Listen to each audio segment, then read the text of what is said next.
Ladies and gentlemen, President Grant with his Christmas message.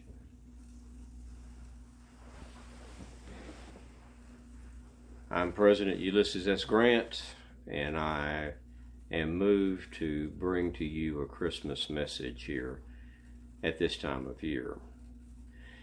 This is a time for us to both be thankful for having what we have and the many blessings, and to have family and friends gathered around us. I should also like to remind you very strongly to remember those in our military, both past, present, and in the future, who, through their lives of selfless sacrifice, may not be with us, yet they are ensuring that we have the life and the freedom that we enjoy in our country. It's also a time to bridge from thoughts of peace to thoughts of war, and yet back to peace. I know in my own life that I have felt the bite of poverty and hard times. In fact, on December the 23rd of 1857, when I was living in St. Louis, and we had 3 children, and Julia was heavily with child, with our next child, our 4th child, Jesse, who was indeed born on February the 6th of 1858. I had no money. Not only was I broke, I was deeply in debt. On December the 23rd, I went into St. Louis and to the pawn shop of J.S. Freely and Company, and I pawned my gold watch and chain. I still have a copy of the ticket. I got $22, and I was able to buy my 3 little children a Christmas and provide a gift and some cheer from my very uncomfortable wife Julia, and to try to dispel the gloom. And having lived that experience, I'm always mindful of those who are currently suffering through hard times. Keep them in your minds and hearts. Also, I think about Christmas carols that I hear. I am tone deaf, so I cannot enjoy music, but I know that music is one of the most important facets of our lives.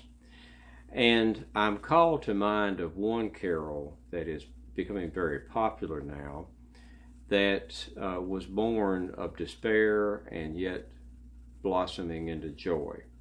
Henry Wadsworth Longfellow, on Christmas Day of 1863, in the middle of the very dark days of the late Great War that we had, was moved to write a song. He had lost his wife in July the 9th of 61, when her sleeve caught fire from a candle, and her dress was quickly engulfed in flame, and he ran to her aid and grabbed her and wrapped her in a rug, trying to put out the flames and yet protect her face. She was severely burned, as was he, and Longfellow died, his wife died the next day, and he was so badly burned he couldn't attend the funeral. So that having happened in July, when Christmas came in 61, Longfellow was not in any mood to celebrate Christmas. He did not. In 62, he did not observe Christmas. But in 63, his son joined the Federal Army, much against his wishes, and was severely wounded in the Mine Run campaign from November the 27th until December the 2nd. And his wound was so serious it was felt to be mortal, and indeed the doctors sent the boy home to die. He did not. And there was one less vacant chair the Christmas of 63. And Longfellow was moved on that Christmas day to yet again turn his eyes toward observing the holiday and the holiness of Christmas, and wrote a poem. He called it Christmas Bells, but it was later changed and put to music and called I Heard the Bells on Christmas Day, and it is becoming quite the popular Christmas song. But the original poem had 7 verses, and some of them were very dark and strongly referred to wartime. And I should like to read the original poem to you, that you may know what it originally said before it became the beautiful Christmas carol that it is when references to war were removed. I heard the bells on Christmas Day, their old familiar carols play, and wild and sweet the words repeat, on earth goodwill to men. And thought how, as the day had come, the belfries of all Christendom had rolled along the unbroken song of peace on earth, goodwill to men. Till ringing, singing on its way, the world revolved from night to day, a voice, a chime, a chant sublime of peace on earth, goodwill to men. Then from each black accursed mouth the cannon thundered in the south, and with the sound the carols drowned of peace on earth, goodwill to men. It was as if an earthquake rent the hearthstones of a continent, and made forlorn the households born of peace on earth, goodwill to men. And in despair I bowed my head, there is no peace on earth, I said, for hate is strong and mocks the song of peace on earth, goodwill to men. Then pealed the bells more loud and deep, God is not dead, nor doth he sleep.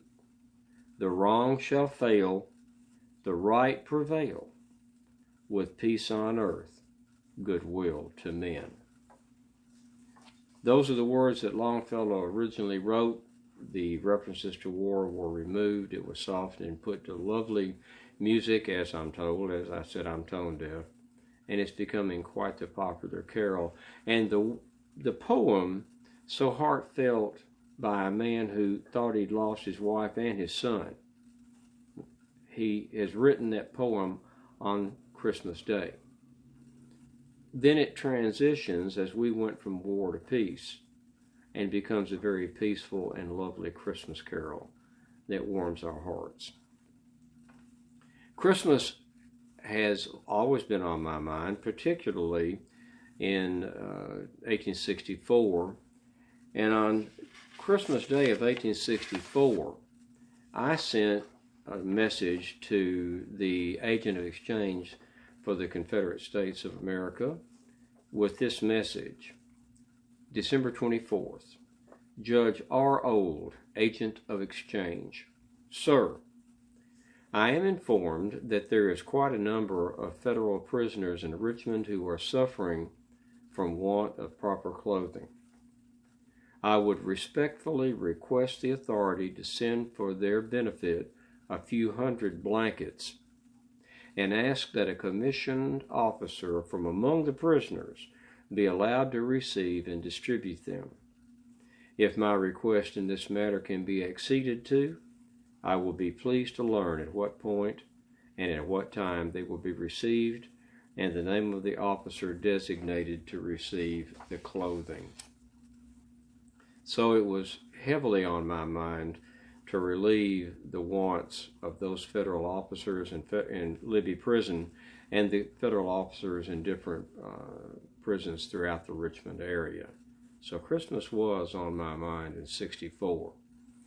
The war ended and I was ultimately elected President of the United States.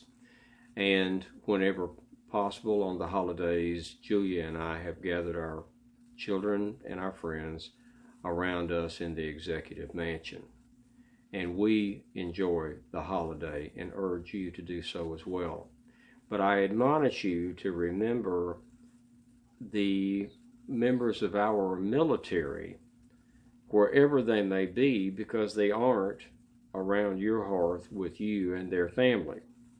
For they are the ones that are on the ramparts protecting us and our freedom. And they would be with us if only they could. But because of their choice of a life of selfless sacrifice, they're not around that hearth and the family, but they're there for us wherever they may be.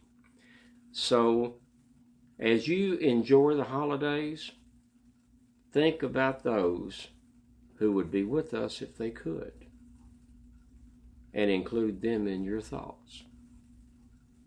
Now, in conclusion, I would like to read a brief newspaper article that was written about my family in the Executive Mansion on our last Christmas in the Executive Mansion. And it was an article in the January 5th of 1876 Milwaukee Daily Sentinel.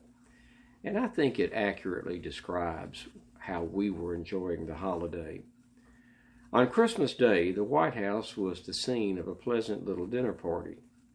The President and Mrs. Grant have all their children, save Mrs. Sartoris, our oldest daughter Nellie, who'd married a British nobleman and was residing in England at the time, under their roof for the holidays. Master Jesse Grant, our youngest, who was a student at Cornell, has been in the city several days. Colonel and Mrs. Fred Grant will probably always make their home with the parents of the former. Mrs. Grant is so tenderly attached to her eldest son that any separation from him is painful to her, and in return, Colonel Grant manifests toward his mother a devotion in which the chivalry of a lover is mingled with filial respect. Mrs. Fred Grant holds the place of a much-loved daughter in the affections of her husband's parents. Her winning manner and beauty of person have made her a very popular person in Washington. Mr. Dent, the widow of Judge Dent, Marshall and Mrs. Sharp, and the young people of their respective households also joined the family at the White House at dinner on Christmas. So it is the wish of Julia and myself from the executive residence that you and yours have a Merry Christmas and a prosperous New Year. Keep in mind those that are not with us, who have passed in recent memory.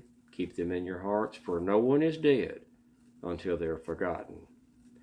And keep in mind the members of our military family, both collectively and yours singly, for they would be with you if they but could. Keep them in your hearts and minds.